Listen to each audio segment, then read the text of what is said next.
Okay, cool. So should I introduce myself and then get out of the way? Sure, yeah.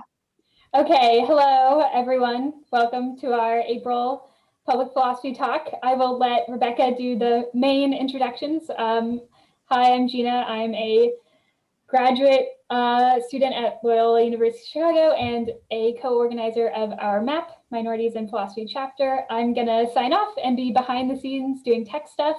Thank you all for coming. Bye. Thank you, Gina.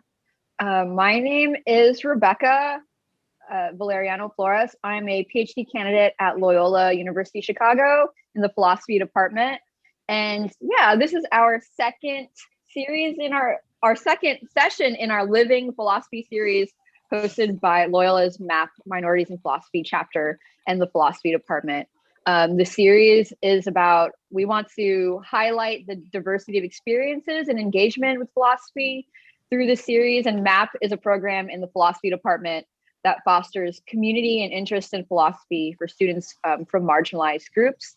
And so we're a group of undergraduate students, graduate students, and faculty who engage in mentorship and programming. Yeah, and we have an undergraduate philosophy conference happening on April 9th and 10th. So exciting times. But today I'm here talking with Kit. So Kit, do you want to go ahead and introduce yourself? Yeah, sure. Thanks, Rebecca. Hi, I'm Kit Rempala. I'm a second year PhD student in the philosophy program, and I'm excited to be here as part of the Living Philosophy series. Cool. So yeah, tell me a little bit about yourself first. Where are you from? When did you come to Chicago? You said you're a second year student. Yeah, I actually grew up in the Chicago area. I'm from the western suburbs. So I grew up about 30 minutes outside of the city. And when I started looking for programs, I really wanted to stay in Chicago because I love Chicago. Same, yeah, same. Cool. So tell me about your area of research in philosophy.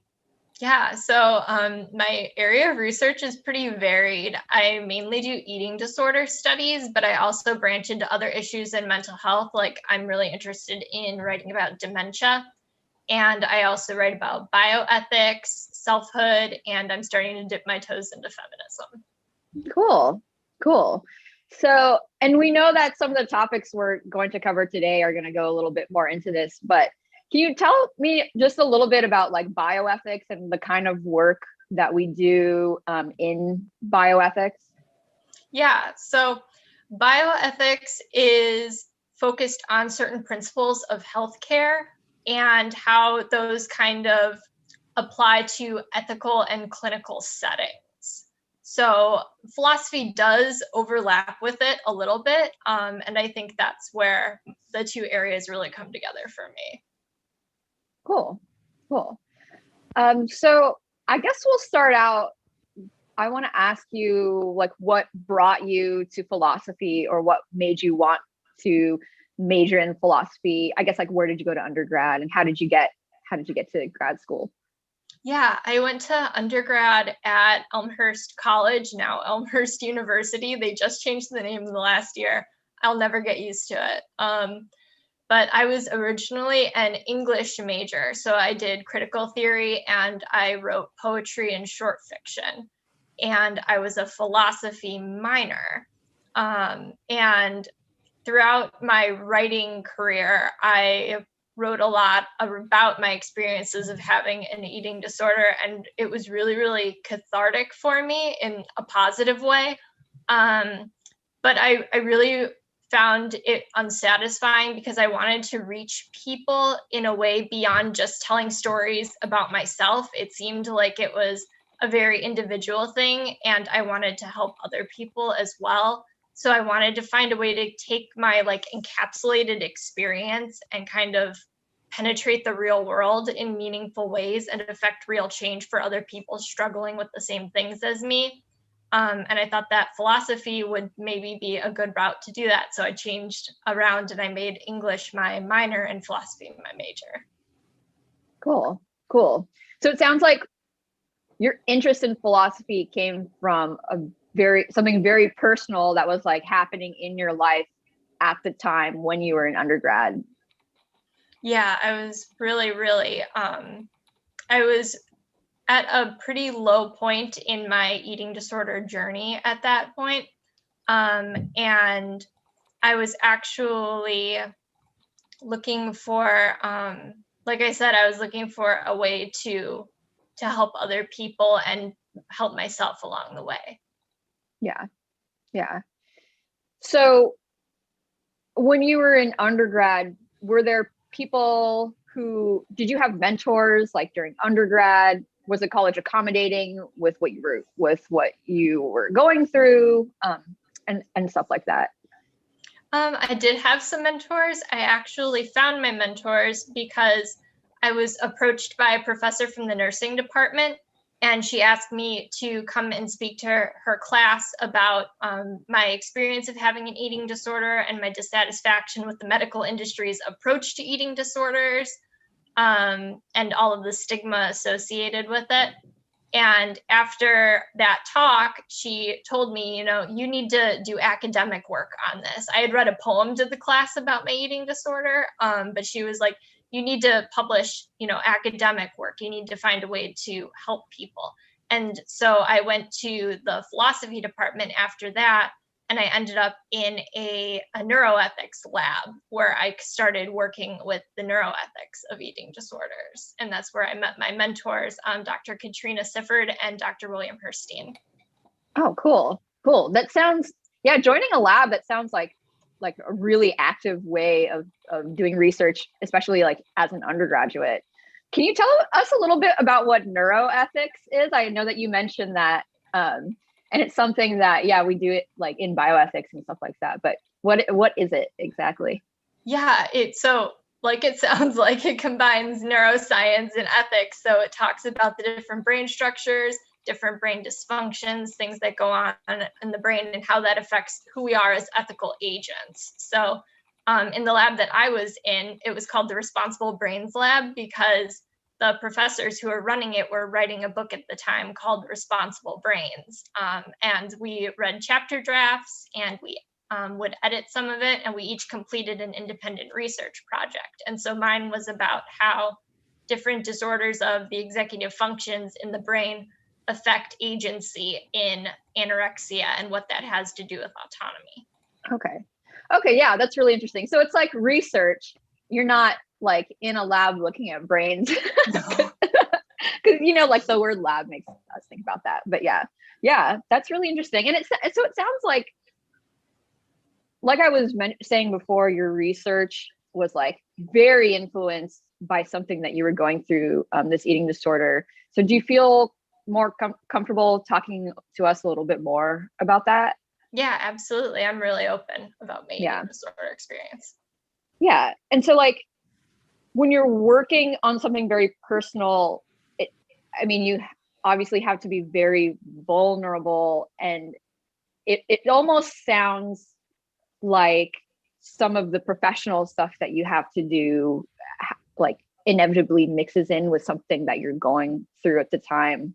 And so what was that experience like for you when you were starting that process? Well, I haven't always been very vocal about my eating disorder, but those like critical years in undergrad, it took me 7 years to get through undergrad because I was struggling so much with my eating disorder, and the college was not accommodating. It did not recognize my eating disorder as a disability. So I had to attend college part-time. I lost privilege of my scholarship. And it was a very, very vulnerable experience, like you said. And so I learned that I was going to have to advocate for myself. If the college was not going to advocate for me, I had to learn how to advocate for myself. And so I learned how to be more open about my eating disorder and more vocal about it. And I learned to be open about it for several reasons. And I think one of those is that the particular subtype of anorexia that I had was called SHAN. It stands for severe and enduring anorexia nervosa. And that basically means that you struggle with it for longer than a 6-year period. And while the eating disorder wasn't a part of me. I don't consider it to be a part of me or integral to my identity, but it did undeniably influence the person who I grew to be because of the experience I had of having it. Like Foucault says, process colors product, right? So I felt like if I was going to hide that, I would be hiding a huge part of who I had become because of it. And another reason is that there's this stigma present in eating disorders where people think that people with anorexia are secretive or devious, or they'll do anything that they have to do to hide their disorder because they want to keep it and they want to propagate it. And I didn't want to keep it in the shadows because that makes it a taboo subject. I wanted to show that you can live functionally with an eating disorder while you're working your way through it. And by being vocal about it, I created a term that, well, I brought into fruition a term that you called epistemic friction, I think, right? You're bringing people to be confronted with something that they're not normally used to being confronted with. Yeah. And it's super hard to do, right? To be vulnerable, especially with people that you're working with professionally, even if you're just an undergrad, but especially us now as grad students. And like, I mean, even for me, it took me time and practice to be able to talk about like mental illness to other people. And it's like an incredibly vulnerable, but also really important for the reasons that you say, like, to advocate for yourself and to bring awareness to it and to battle that stigma. So how was sharing your experience received by others, like whether they're students or faculty? Well, it was definitely something, like you said, that took practice. I think the first time I really talked about it with like my mentors and let them know what was going on with me was when I proposed my project for the Responsible Brains Lab about the neuroethics of eating disorders. And the first time I talked about it, I was definitely like shaking. I was so scared because I just wasn't used to being open about it. But once I made it clear to people that I intended to do this for a career, I intended to write about it for a career, I realized that I have to be comfortable. If I'm going to write about it, I have to be comfortable talking about it.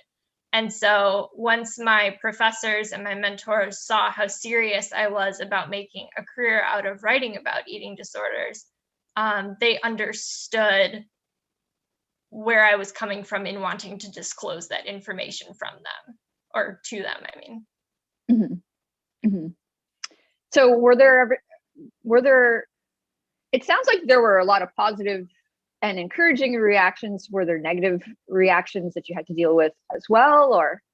Yeah, definitely. But you also have to remember that when people react negatively to something like that, it's almost natural because they're not used to seeing it. It's not something that's really portrayed in society. And a lot of the negative judgments that people make against eating disorders comes out of internalized stigma or sedimented social attitudes that are like passively taken up from the stereotypes in society and the way that eating disorders are portrayed in the media. And I tried to remember that even out of the negative circumstances or situations, something good could come. Like I remember one time I was sitting in the common area at my college, and this guy had approached me and he was kind of harassing me about my appearance because of my eating disorder and how thin I was, and saying that, you know,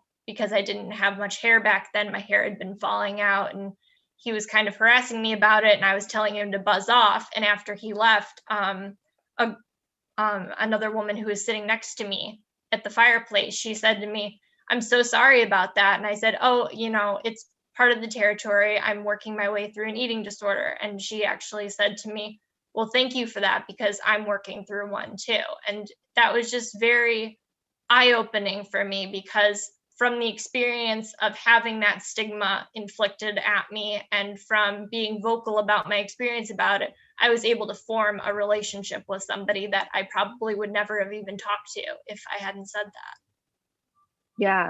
Yeah, absolutely. It sounds like a very powerful experience, a mix of both sort of this distressing thing that is happening, but then also at the same time making like really meaningful connections with other people. Yeah. And so I want to actually circle back a little bit. You mentioned epistemic friction. And I think that speaking out about something like this, something that's highly stigmatized, something that people aren't used to talking about, we always kind of come up against maybe backlash isn't the right word, but against that, like some resistance or some conflict sometimes, especially when people have, like you said, like these sort of preconceived notions of what an eating disorder is, what an eating disorder looks like. So maybe we can talk about that a little bit, like and your experience in educating other people about it. Like what is your experience in like educating other people about it? Like, do you find that there is like friction there, and how are ways that you can see it resolved? I think that a lot of the friction that's experienced comes from the medical industry, honestly. I think that it comes from narrow-minded views about what recovery looks like, about what treatment looks like, and about what it means when people with eating disorders don't obtain those kinds of standards. Eating disorders are viewed as a problem that needs to be eliminated instead of addressed, like conversationally. It's treated like a pest. And I experienced that actually when I was talking to that class that I mentioned earlier, when the nursing professor invited me to come and talk to her class, because I said to her, when she asked me, I said, you don't want me to come and talk to your class because I will just bash the medical industry and what it does when it talks about eating disorders. And she said, no, that's exactly what I want. She was like, that's exactly what my students need to hear. They need to hear the patient perspective. And when I went to give the talk, there was another presenter who spoke before me, and her presentation did include some photos of very emaciated women who were suffering with anorexia, which would not have been my choice to do that during a presentation. But when she put the photos up, I wasn't looking at the photos. I was looking at everybody in the room. I was looking at all of the students. And rather than seeing facial expressions in reaction to that of compassion or sympathy or just sadness, like I felt this deep, profound sadness when I looked at that, because I knew what it felt like. I saw fear, I saw shock, I saw disgust, and it honestly made me very angry. And when I got up in front of the class to speak, I said to all of them, shame on you. You're supposed to be medical care providers. You're not supposed to look at somebody who's suffering and fear them or feel disgust for them. And I feel like all of that feeds into just the institutional flaws that have been promoted in the medical industry for decades. When I first started the institutional recovery process, I was shocked by the lack of patient focus in the programs and the lack of individualization. And for me, it was a major indication, and it was a major example of the rift between theory and praxis, because there's, you come up with a theory for treating eating disorders and you think, yes, that should work, that should treat the eating disorders.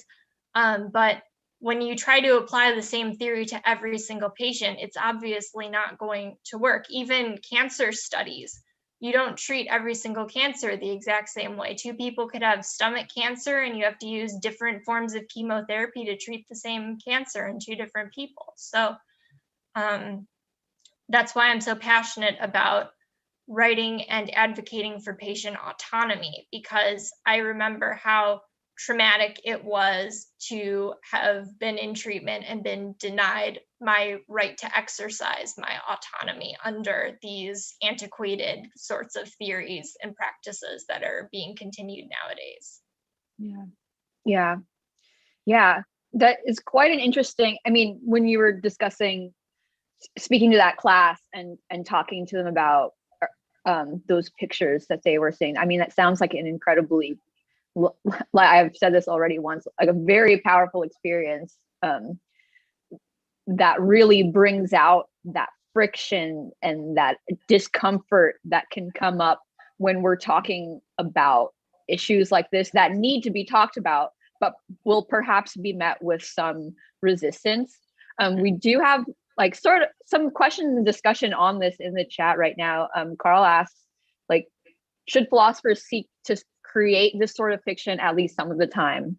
And I mean, I think it's obvious what your thoughts are on that, but if you want to elaborate a little bit more, like, is it part of our responsibility to enter into those kinds of difficult like conversations where there's friction? I think I want to say that for certain people, yes, obviously, you know, like we talked about at the beginning, eating disorders and mental health issues are incredibly personal to people, and not everybody is going to be comfortable talking about them and confronting people about them. And that's absolutely fine. If your mental health journey is personal and you're working through it, obviously with a therapist or a professional, not just by yourself, and you want to keep it to yourself, then you have every right to do that, and you need to do what is best for you. But on the other hand, for somebody like me, who is several years out from the worst point in her eating disorder, I feel it necessary to create that kind of friction in people, because even if people are in such a position where the experiences that I've had of having an eating disorder are epistemically inaccessible to them, meaning that there's no way that they ever will have an eating disorder, nor have they ever had an eating disorder. I feel like that friction is necessary just to help them see that there is a viewpoint outside of theirs. Even if they are never able to fully understand it, that isn't my goal. My goal isn't to let everybody in the world understand what it's like to have an eating disorder. My goal is to advocate for the people who have had them and how their voices are perceived by people who experience that epistemic inaccessibility. Absolutely. Yeah, absolutely. That's really interesting. And I guess like to bring it back around to, and to think about that epistemically, something being epistemically inaccessible. I guess to say it, we've been throwing around the word epistemic a lot, but basically in philosophy, it's like the study of knowledge and how we come to get knowledge, how we think of ourselves as people, knowers who have knowledge and get knowledge in some ways. In a way, what you're describing is that some people, because they've never gone through, or some people who have never had an eating disorder, like might not completely understand, but we need to sort of pass on this knowledge and expose people to this knowledge so that we can think about advocacy and things like that. So I guess another question for you too is, you mentioned like sort of doctors and the medical industry and kind of what that has to do with the medical, like the medical discipline really, and the experience of eating disorders being epistemically inaccessible. Can you talk about it like sort of on that front as well? Yeah, definitely. And I think it also relates to the conversation we were having earlier about theory versus praxis, because it seems like a lot of times doctors are caught up in, and I also want to preface this by saying that it's not all doctors, right? I mean, not everybody's experience is going to be the same. But I feel like in general, when it comes to eating disorders, because eating disorders are a mental illness, it's oftentimes assumed that because somebody has a mental illness, therefore they are incompetent, or they can't be trusted, or they can't make good decisions for themselves. And that's why in a treatment environment like inpatient, you do not have the right to exercise your autonomy. And I feel like, as important as it is to ensure patient safety, and that is really why people are forced to forego their autonomy in treatment, I feel like it's also important to consider patient standpoint. I feel like there's a large hesitance in the medical industry to recognize the significance of patient standpoint and what elements of treatment are working for them and against them, and which ones should be augmented to better suit them. And I feel like when that hesitance comes about, it really erases the patient voice. And eating disorders a lot of times are catalyzed by this need for control in our lives. And if you remove a patient's autonomy, if you silence their voice, if you don't give them any say in their treatment plan, they're going to feel like they've lost even more control. And that's not very humane. And it's likely to foster treatment resistance, mistrust in the medical industry and for doctors, high standards that patients feel like that they can't meet. And if they can't meet those standards, they won't try to meet the standards. And I feel like eating disorder patients, especially patients in recovery, are stereotyped as being stubborn and rebellious. And I feel like there's definitely a reason for that, but I feel like the reason for that is that it's a symptom of an institutional issue in the way that we approach recovery. And so a lot of my work focuses on trying to find alternatives to the recovery practices that have been in place in this country for the past 50 years or so. Yeah, wow. So in a way, because there's something epistemically inaccessible to doctors, that has like huge implications on actually treating people.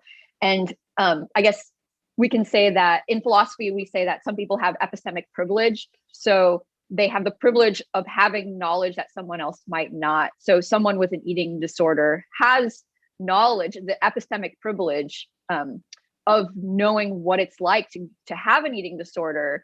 And that needs to be respected, especially when it comes to treatment. But because of the stigma of eating disorders, people with eating disorders and mental illness are kind of given less credibility. Like their experience, their testimony is given less credibility, even though they have that epistemic privilege, right? Yes.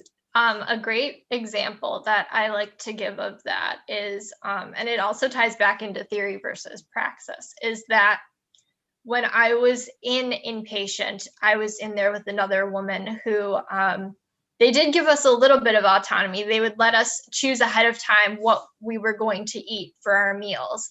And they were divided by dishes, and each dish was worth a certain number of calories. And one night, they brought one of the women at my table the wrong dish. So instead of 100 calories of green beans, they brought her 100 calories of pasta or something like that.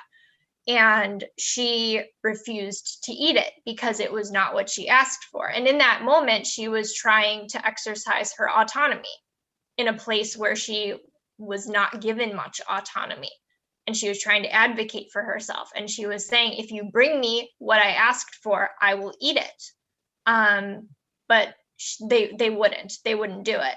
And because she would not eat what was in front of her, it was assumed that she was being resistant to the treatment process, when really she had the epistemic privilege of knowing that regardless of whether it's 100 calories of pasta or 100 calories of green beans, there's still a large difference to somebody who has an eating disorder, because it isn't what they planned for. It isn't what they advocated for. It isn't what they exercised their autonomy to ask for. And that was very important to her. And she had the epistemic privilege of knowing that, and knowing that the best thing for her in that situation would be to get what she asked for. But because there's so much stigma around doing anything that you can to avoid the treatment that is given to you, she was denied her autonomous request. Yeah. Yeah. It's, I like how you kind of talk about it as like this meeting between theory and practice, because sometimes we talk a lot in the abstract about philosophy, and we use big words like we have been using, like epistemic privilege and epistemic inaccessibility and things like that. But really, like, I think the story that you're telling shows that these aren't just high concepts, that like if we consider these issues, it comes down to someone who is in treatment, who needs treatment, and who oftentimes who needs treatment to survive, and that's like incredibly meaningful. And sometimes it's really interesting to think about. Yeah, I mean, it seems simple when you just talk about it, you know, and you think about it, you think like, well, you could either get her the green beans and she eats, or you could tell her it's the pasta or nothing, and it ends up being nothing. And which of those situations is better for the patient? Obviously the first one, but that would require recognizing her epistemic privilege, right? That's absolutely. And what oh, sorry. Go ahead. Oh, I was just going to say, and what it really does is this kind of thing ends up inhibiting treatment research progress, right? Because something that I personally found really frustrating when I first started my recovery journey, and I was desperately looking for resources everywhere. I was on, medical websites, I was on blogs, I was on Pinterest, I was everywhere looking for resources. And I was just really startled at how poor the recovery resources were. A lot of them were very sexist.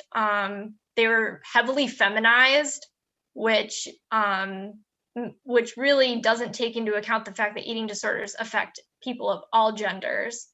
And it was dated, it was basic. A lot of it was very much like the fluffy elements of recovery, like, oh, body positivity, love yourself, food is love, that kind of thing. And there's nothing wrong with that message, but it also neglects a large part of recovery that isn't talked about.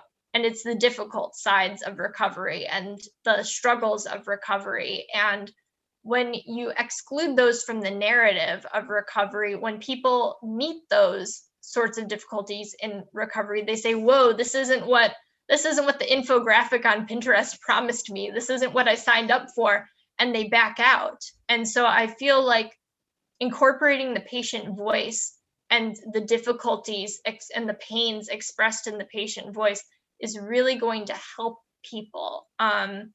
And it's going to cause treatment to become a lot more contemporary. I also found that when I was reading articles about treatment methods from like the 1970s, they really weren't that much different from the articles I was reading from the past 5 years. And I was like, what is going on here?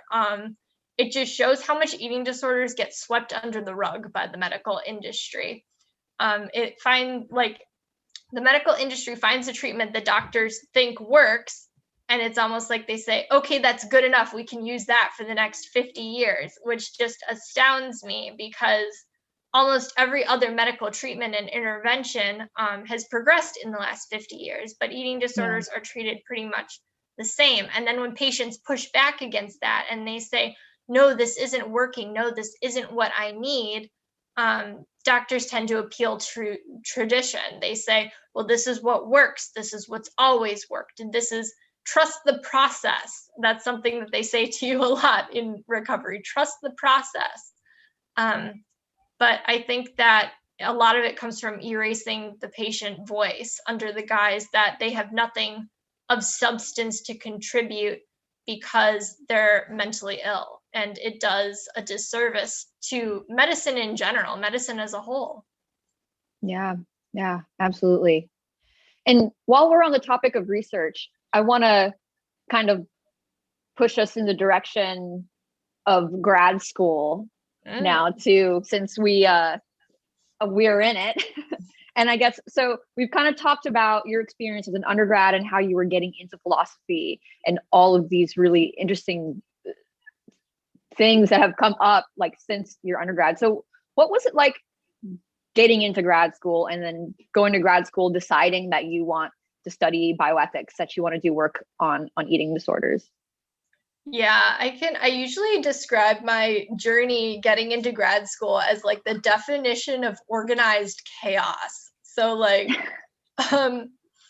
throughout the 7 years that it took me to get through undergrad, I just was I was struggling so much with my eating disorder that I was basically just focusing on keeping myself alive at that point. I didn't really concern myself with much else. Like, I went to class, I went to my intensive therapy treatment, and I went home. And I wasn't in clubs. I didn't have independent research funding. I didn't have extracurriculars. I didn't have internships. I didn't have anything. And I actually wasn't even planning on going to grad school. And then at the end of my last semester of undergrad, like days from graduation, my professor, William Herstein, my mentor, was like, "You really should think about going to grad school for philosophy. You're quite good at it." And that's my best William Herstein impression.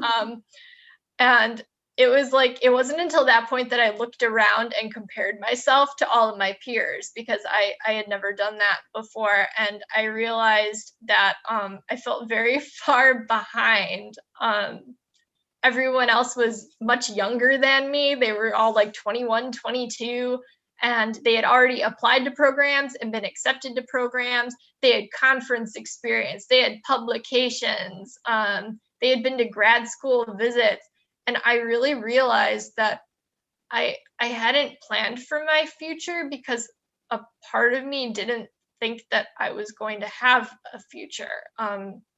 I realized at that point that I had been expecting my anorexia to kill me.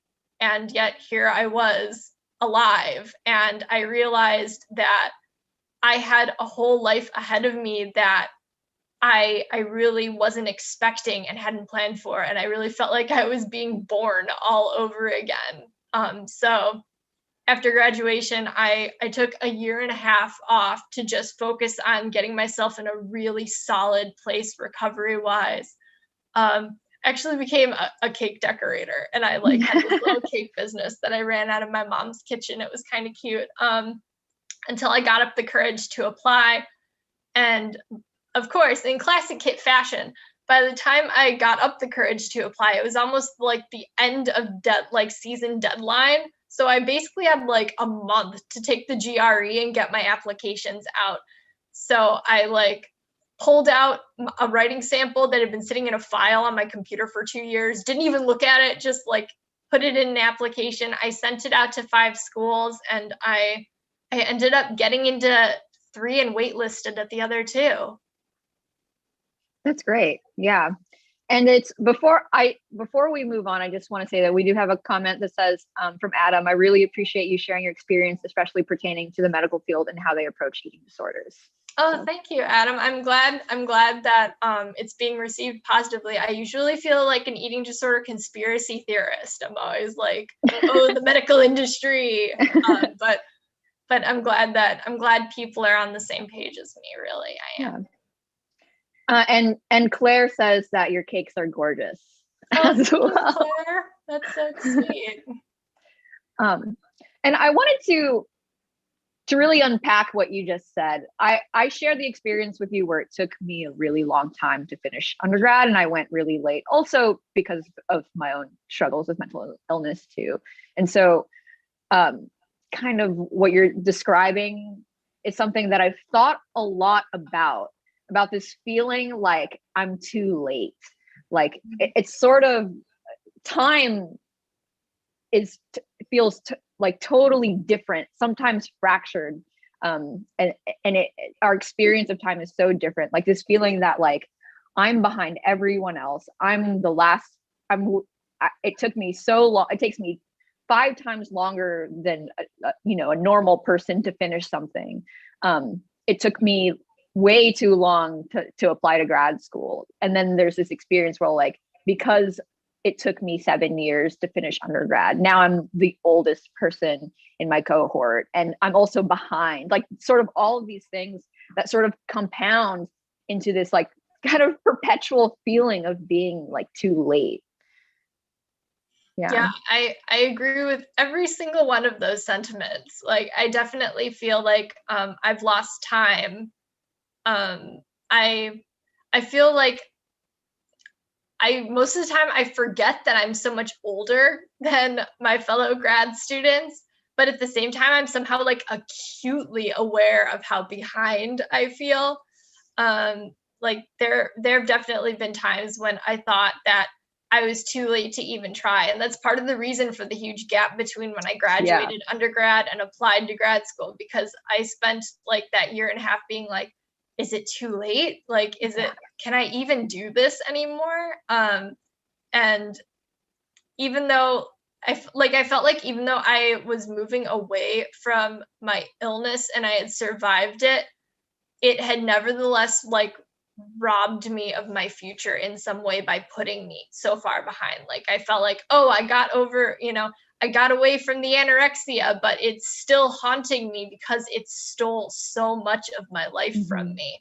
And it's something that I still deal with to this day. I still feel like that, but I keep reminding myself that there is no like great schedule in the sky that says when I have to complete anything. So yeah. And in a way, we have to keep like reminding ourselves that we're not too late, because when we say that, we're kind of basing our timeline on the progress of someone who hasn't gone through like the things that we've gone through, who doesn't have to deal with sort of mental illness and like chronic mental illness, and which is so it's like unfair in a way even to think that ourselves, like base it on a standard of someone who doesn't have the same struggles. Yeah, absolutely. Yeah. And I also, and speaking of like our experience of time, too, I want to also, something that you mentioned a minute ago or a few minutes ago as well, feeling like you don't have a future. And that, I mean, that is it, like incredibly difficult, like hard thought to think that like, actually, I think that I'm gonna die and I don't see myself having a future. And that's something that I share with you a lot too. And I recently read an article on trauma by a feminist philosopher, Susan Brisson. And she talks about this idea where people who have suffered trauma feel like there's no future, but in a way it opens up this new way of experiencing temporality where you have to live your life in sort of this present moment always. And it affects the way that we see the world, and it affects the way that we live every day. And sometimes we need in order to cope. But sometimes it's just the state of like how we live every day. Yeah, I definitely felt that, especially during my undergrad years. If I paused too much to think about, oh, but I'm not building a CV, I'm not getting experience in this or that, and I looked at the next 10 years or so ahead of me, it became very overwhelming in addition to everything that I was going through with trying to treat my disorder. And so in a way, expecting that, being in denial that I was going to make it into those years was a way to shelter myself from having to worry about, well, what happens when I actually get there? It was kind of like we'll cross that bridge if and when we come to it kind of thing. And as morbid as that sounds, in a way, it helps you cope. It helps you get through every single day because you only have to focus on the next 24 hours. You don't have to worry about 10 years out, 5 years out. Yeah. Yeah. I just want to read off a couple of the comments. So Carl says, again, I appreciate your candor in talking about health and mental health. We aren't always good at that in the philosophy profession or in higher education generally. I absolutely agree with that. Carl also asks, how can folks in the philosophy profession help students for whom the time is out of joint, so that students who feel like they're too late, and maybe we can come back to this later too. But yeah, how can we help students who kind of share those experiences with us? That's a great question. Yeah. So we'll come back to that one a little bit later too. And I want to ask you a little bit more about this. Actually, it's actually on this topic. It's interesting because as grad students, I mean, dealing with this feeling that you have no future, we're having to deal with, like, students with mental illness, we're having to deal with these issues while also going to class, while also writing papers, while also being a teaching assistant and trying to show up for your own students, while at the same time, like feeling like there's no tomorrow. I mean, it sounds like incredibly difficult. And I guess I want to ask you, how did you deal with this and go to graduate school at the same time? Yeah, I definitely thought, I had a lot of concerns about whether or not I would be able to keep up with grad school with all of it, because I'm also dealing with a lot of health fallout from my eating disorder. Especially when you have Sean, severe and enduring anorexia, it does a great amount of damage to your body. Even if you move away from the disordered behaviors and you leave the illness itself behind you, your body was in a severe deficit for many, many years at that point, and it has a lot of damage to it. And I do experience a lot of health problems that interfere with my ability to get my work done. And that was one of my major fears about applying to grad school. Was I was like, oh, what if I get there and I can't get my work done on time and they kick me out of the program, or they take away my funding or something like that.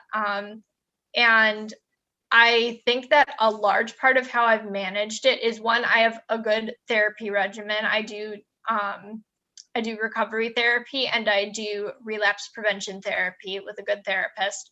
And also, I've become very good at advocating for myself. I went to the university, and I said, I have these health problems. I need support. And luckily, unlike my undergrad experience, I was able to get that. And I feel like maybe that's something that needs to be stressed more by professors, is that students should not be afraid to ask for accommodations. They should not be afraid to advocate for themselves in any way. They shouldn't feel like they're asking for special treatment or sympathy from people, or like they're just lazy and want more time on assignments. They should really remember that it's not special treatment, it's equitable treatment. Mm-hmm. Yeah. It's interesting that you say that, because for people who are suffering from mental illness, we need to be able to advocate for ourselves. But at the same time, those of us who are faculty, who are professors, who are instructors, which I also am, it's important that we create the conditions that allow students to feel comfortable, which is like what you're describing. Create the conditions to allow students to become comfortable. And I think that does really have to do with, like you said, so that this epistemic issue, like educating people about it, and people being confronted with these different ideas, so that we can destigmatize it, and students don't have to feel uncomfortable when it comes to advocating for themselves. Yeah. Right. That's a really good point. I think that it's really good to bring that into the classroom, because I've had the experience of students who have been approved by the Student Accessibility Center for accommodations, but they're so nervous about how it'll look to their professors if they ask for an extension. Even if they have every right to, they're afraid of that stigma. They're afraid of, how will this change the way that my professor perceives me as a student? And so people end up having these accommodations and they don't even use them. And that's something that we really need to work on. Yeah. And it feeds into imposter syndrome too, right? It's like, oh, if I can't be in school and I'm not getting the accommodations that I need, maybe I don't need to be, maybe I'm not even good enough to be here. And, you know, like maybe I need to get well first before I study or something like that. It all feeds even more into that. And I think students, because of that, are at higher risk of dropping out. Yeah. Absolutely. I felt that personally, especially when I was thinking about going to grad school. I was like, I need to be, you know, in perfect physical and mental and spiritual health, you know, in order to start grad school, or it'll just eat me alive and I can't do it. And I don't think that's necessarily a realistic goal. If you wait for perfect conditions, you know, it'll never be perfect. And so something that I stress is that if you're struggling with a mental illness or a physical ailment or any kind of disability at all, despite that, you're entitled to an education as much as anybody else, and you shouldn't let it hold you back from pursuing it. Absolutely. Yeah, absolutely. Yeah.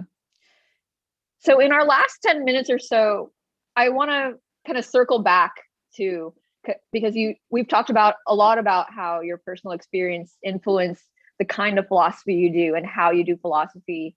So did it go the other way around too? Like, how did philosophy influence the way that you think about or your experience with mental illness and eating disorders?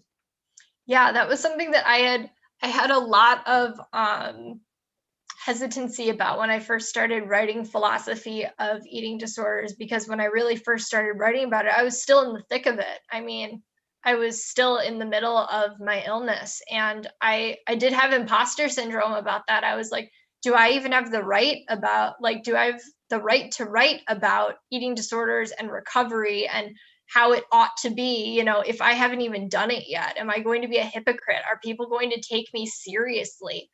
But I actually found that as I started writing philosophy about it, it really influenced my recovery in a positive way. I found that studying philosophy really made me cognizant of the way that a lot of the information that I had about eating disorders and a lot of the ways that I thought about myself and my own recovery and where I should be and what I should be doing all came from a singular source. It was this kind of univocal understanding from the medical industry about how it should be approached. And philosophy gave me all these different lenses to look at it from. It gave me, you know, a phenomenological lens, a feminist lens, and it really broadened the foundation I had for approaching my disorder. And it made me look at myself from different angles and understand what I was going through from different perspectives. And once I gained a more global view of what I was dealing with, I understood better how to move away from that. Yeah. Yeah. I think that's excellent. Yeah. And it's funny because we don't often think of philosophy as having such a personal effect on us, because a lot of people do philosophy that's like really abstract or focuses on, you know, a figure, on certain figures, and it can get really technical. But like really to hear that like doing philosophy can have like such a personal effect on you, as it did on me too. And we share that. I think that's like really important. Yeah. Yeah. And so I guess also, and this like circles back to the question too, what more can we do, universities, faculty, et cetera, to be more accommodating when it comes to people with mental illness? And I want to mention too, that a lot of the stuff that we're talking about is not, here we're focusing on eating disorders, but it also follows for other types of mental illness, and also students who have trauma of a lot of different kinds, whether it's racial trauma or gender trauma, or sexual trauma. So yeah, what can we do as we're both going to be professors someday? What can we do to accommodate people with mental illness, and for those students who feel too late? I feel like a lot of it has to do with attitudes personally. Like I could say, oh, we need more, resources for accommodations and we need all that. But like we talked about before, there are already practices in place to give students accommodations. And it doesn't always get around the problem of students who are dealing with difficulties and challenges and trauma. And so I feel like a lot of it boils down to the attitudes that people have about it. I feel like especially in academia, there's this like dichotomy between professionalism and mental illness. And it's like, you can have one or the other. And I feel like people think, oh, I can't be in a professional environment if I have a mental illness. And so I have to hide it. And I guess I feel like a lot of that comes down to the connotation like associated with those things. When you hear, disorder, like mental disorder, you think like chaos, disorganization, dysfunction, messiness. And then you hear professionalism and you think of like neatness, efficiency, organization, success. And those things seem in such conflict that there's this attitude that they can't possibly go together. But what people forget about is that having a mental illness or having trauma or having trauma from experiences that you couldn't control, all of that is just human. It's not, it's not anti-professional. It's just part of being a human. And I think that we need to expand the attitude that mental illness or trauma or other struggles aren't character flaws.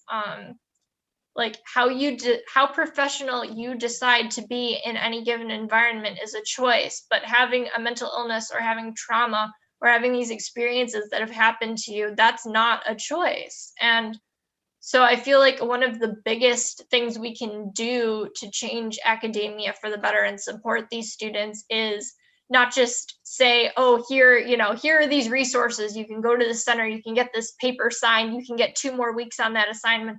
I think a lot of it boils down to the implicit attitudes we have and shining a light on those and looking inward and acknowledging, even if there is that epistemic friction that's going on, it shouldn't preclude us from expanding the discourse on mental illness to be one of more acceptance and advocacy. Yeah, absolutely.